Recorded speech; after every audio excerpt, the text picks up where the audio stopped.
Luz, thanks so much for joining us inside the Ice House. Thank you for having me. Luz, you just returned from Cannes Lion, the International Festival of Creativity in France. But before we get to your takeaways and the insights shared during the event, just what was your overall impression of the festival and the moments that captured the energy and the direction of where the industry is heading? Yeah, I mean, the energy is incomparable. You know, everyone's there. Everyone's excited to, first of all, be in the south of France, you know, not too shabby. Yeah. But really to celebrate creativity. Everyone works so hard in the ad industry to kind of get this recognition. It's a game changer for their reputation, their portfolios, you know, individually, and then the ad agencies and brands as well. So, yeah, the energy is definitely exciting. It's long days filled with rosé, yes. Mm-hmm. But also a lot of great conversations on stages, behind the scenes. So, yeah, the energy was fantastic. Good weather, I'm hoping. Good weather, if you call sweltering heat good weather, okay. Yes. Well, look, here in New York City, we dealt with the sweltering heat the last few days. We brought it back. I can only imagine that. Well, at least you're by the water. Yes. Right? You're by the water. So hopefully that cooled it down a little bit. Better that than rain. Yes. I would always say better that than rain. You can sort of deal with the heat more than you can deal with the rain. Not as much fun to walk around with umbrellas, compared to just walking around in the hot sun. But glad it was a good time, and this was your first time going. It was my first time. Got it. So you saw the festival, or you see the festival up close now for the first time. Regarding this most recent one that you just came back from, just what were some of the moments or activations that to you told a meaningful story or tapped into culture in a smart way? Yeah, I mean, the beaches, the branded beaches along the Croisette are always kind of really interesting. And those are the ones that you really want to check out. Aside from, you know, the Palais itself, that's a whole experience. You're checking out the creative work and what's getting awarded. You're listening to the top creatives of the world speak on the big stage and kind of inspire you and share what they're doing. But the branded activations on the beach are really noteworthy, specifically Pinterest and the female quotient. I mean, they have nailed it. Pinterest Beach is always a buzzworthy topic, but this year more than ever, they really know how to bring their brand to life. And it's very interesting, right? Because Pinterest and the female quotient, they're not necessarily products. You know, they're platforms. They represent community. You know, they're kind of, they're not something tangible per se, but they bring their brands to life at these events that really represents them. And I mean, the industry just eats it up. They love it. So I want to now transition to some of the themes that I'm sure are evident at Cannes and are evident just in marketing and advertising as a whole.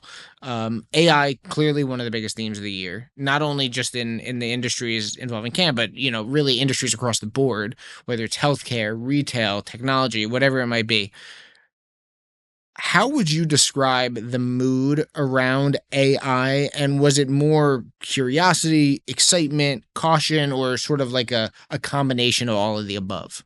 I think all of the above. I think we're at a point now where everyone's embracing AI. You know, a couple of years ago, everyone was kind of afraid to dip their toe into the pool, right? Like they're like, no, we're not going to let this hinder creativity. But now everyone knows it's not going anywhere. And you kind of just got to jump on the ship and figure out how you're going to use it, whether it's in your process or in your creative. That's what everyone is saying. Everyone is pretty much the general consensus was that you have to use AI to keep up with the times, but with the human driving at the wheel. And that's how everyone is kind of approaching it. But I think there's still kind of a gap in how to use it effectively, right? Like everyone's trying to figure out how to use it in their process or just internally and things like that.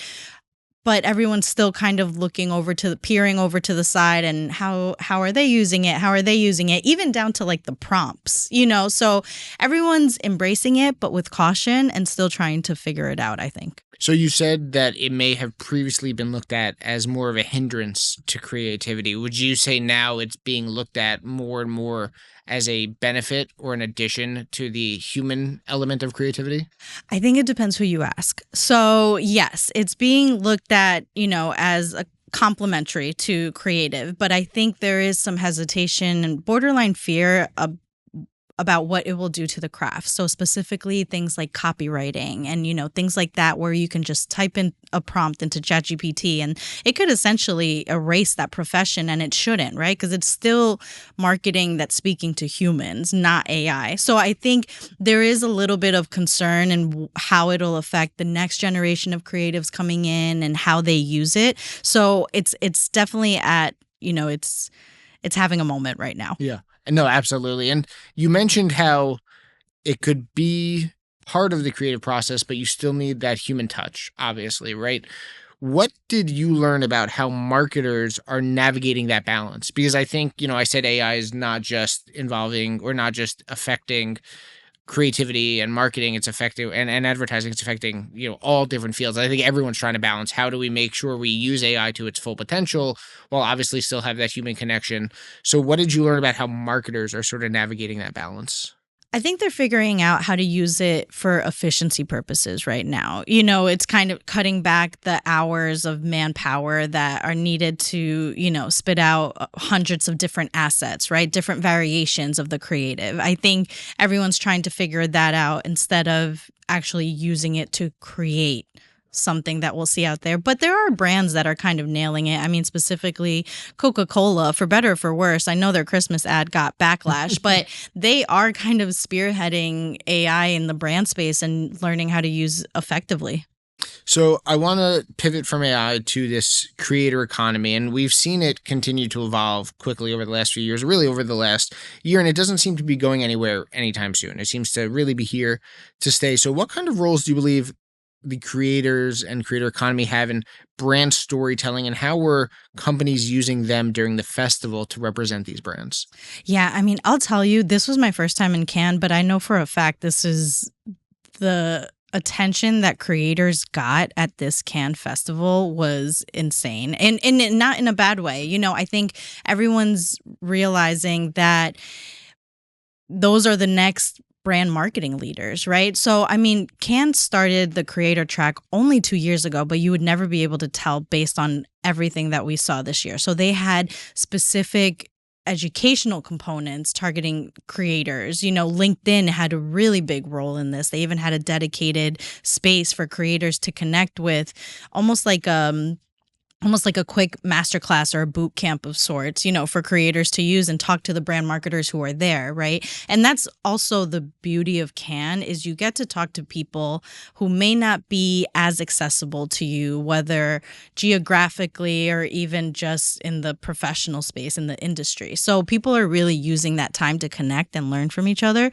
So there was a really big focus, and people were just excited to see creators. I mean, they're like today's celebs, like I don't even know if I probably passed by them on the street, and I noticed more the athletes that were walking by me, but the creators I didn't notice per se, but I know that people were really excited about them. Yeah, no, I'd be the same way. I don't know if I necessarily noticed the creators, but from a sports background myself, I know I'd noticed the athletes. And I know there were a lot of athletes, or a good amount of athletes that were there, which we'll talk about in a little bit. But we've seen this creator economy evolve far beyond the early days of just simple like brand deals, right? And product placements. So now, as it's evolved, how are brands, in your mind, rethinking their partnerships with creators today, moving beyond just what was once maybe like influencer marketing?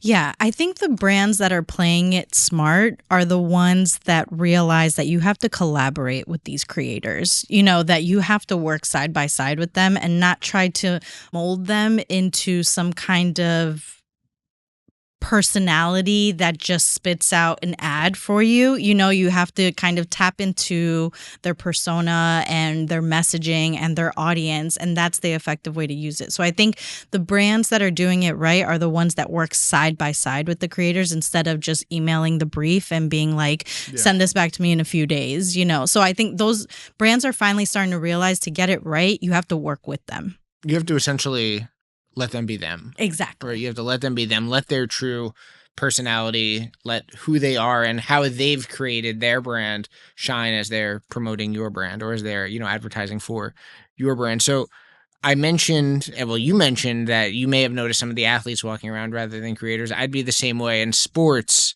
seemed to dominate the conversation at times, right? I spoke right before Cannes to Rich Rauman, the president of Minute Media. They're the publishing rights holder of Sports Illustrated. And I know that Sports Illustrated has a presence at Cannes.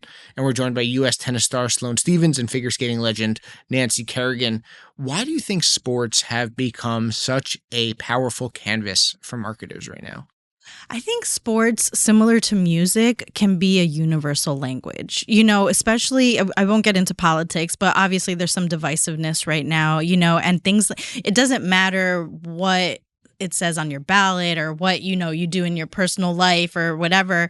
If you like the same sports team as someone, there's already a Common bond ground, there. yeah. Yeah, there's a common ground. And I think that's why it's just kind of one of those things like, partisan or not, it's so neutral to all the noise going on that's why I think sports, finally people are realizing the potential of it, and also the live component of it. It's exciting. You get to, in the world of streaming and binging, we still kind of crave that experience where you're watching in real time. Yeah, no, absolutely. And did you get the sense, because I feel like sports marketing used to be like a niche type of vertical, which I don't think it is today. Did you get the sense while at Cannes that it's sort of now shaping the broader playbook across industries? I think so. I think brands are at least considering, okay, do we have a role in this space, or how can we enter this conversation that's, I'll use the buzzword, authentic to us? How can we enter this space that feels right to us and we can connect to our audience or potentially a new audience through sports? So I think that's really what everyone's figuring out. So purpose-led marketing has been a hot topic for years, but the conversation around it seems like to have become even more of a factor this year. What sense did you get, not only from Cannes, but just through interactions with marketers, about the new tone or directions brands are taking when it comes to leading with a purpose? So I think, it was really refreshing to see purpose-led campaigns take some of those Grand Prix wins and everything. There were some closed caption campaigns. They were, campaigns that were raising awareness about health deserts, especially for menopausal women, so it was so refreshing to see us use advertising for good again. And that hasn't fully gone away over the past couple of years, but it's definitely kind of faded into the background a little bit. So, and, sometimes it's humor had a moment last year at Cannes, and a humor category was added and things like that. But purpose-led marketing, you always need to serve your consumer. Now, figuring out what your purpose is, everyone needs to have a purpose, not necessarily having to attach the brand name to a cause that doesn't make sense. It really has to make sense, and it has to speak to the consumer, which a lot of the time us marketers, we get in our bubble and, we clap each other on the back and we're like, oh, that idea is awesome and it can win a Cannes Lion, but did it leave your consumer scratching their head? So it was a relief to see those campaigns kind of surface to the top, the ones that serve consumers and also were really smart. And how hard is it? Because you bring up a good point there. It could win at Cannes Lion, but what does that mean when it comes to your consumers, if they don't understand it or if it doesn't resonate with them? How do you find that balance? Yeah, I think, well, first of all, the numbers will tell you that it's not working. All these cool things that looked great on PowerPoint and, may have like swept at Cannes. If it's not doing anything for your bottom line, then, that's when I think you find the balance by figuring out what you want your brand or ad agency to be known for, right? So if you're a creative shop, that's known for their wacky ideas, that's going to work for you. That's the Cannes Lions. I think it depends now, though, with everything going on, tight wallets, budgets kind of being really tight as well. Everyone needs to find that balance of driving the bottom line and also catching people's attention. I think there's more pressure than ever to really deliver on the numbers, more so than the cheeky creative. What do you think, staying on purpose-driven marketing or purpose-led marketing, what do you think the next evolution of purpose is in marketing? Are we moving from just storytelling to something more sort of like action-driven? Yeah, I hope so. I really do. I think we need it. Advertising can be used for good. It gets such a bad rep for, driving capitalism or whatever, however you want to look at it, whatever existential crisis we have that day, but advertising can really be used for good. And I think it's really amazing when brands that figure out how to hack a platform or hack technology to bring their idea to life. I think that's also what will drive purpose-led marketing forward, right? It's like figuring how to use it for good, whether it's like bringing an idea to a Spotify or another, or Reddit, or one of these online platforms, and figuring out, it's like, hey, I know you haven't done this before, but we have this idea that we want to bring to life for this purpose. Can you work with us? Sure. And I think that's the kind of like innovative purpose-led marketing that will really go forward. So Luz, as we wrap up our conversation, so this year's Cannes Lion was a preview of where marketing is headed or has already arrived. What trends or themes do you think could define the next 12 months, and when the festival arrives in 2026 will dominate the conversations then? I just keep seeing more and more chatter around the presence of the creators at Cannes, and I think that's really developing quickly. I think that's going to have a even bigger presence next year, similar to what we saw this year. AI is just developing so rapidly. I don't even know where we're going to be next year, this time next year with that. Sports can't go out of style. Yeah. Quote me on it in a couple of years. Sports and music and experiential is back. I really hope experiential continues to get bigger. We kind of saw it blow out of the water this year, especially after the pandemic. It kind of went down a little bit, but now brands are finally bringing themselves to life. So I would bet my money on creators and just more experiential. Well, Luz, I'm glad you enjoyed France. It seems like Cannes Lion was a blast, as it always is. Thank you so much for joining us inside the Ice House. Thank you, Lance.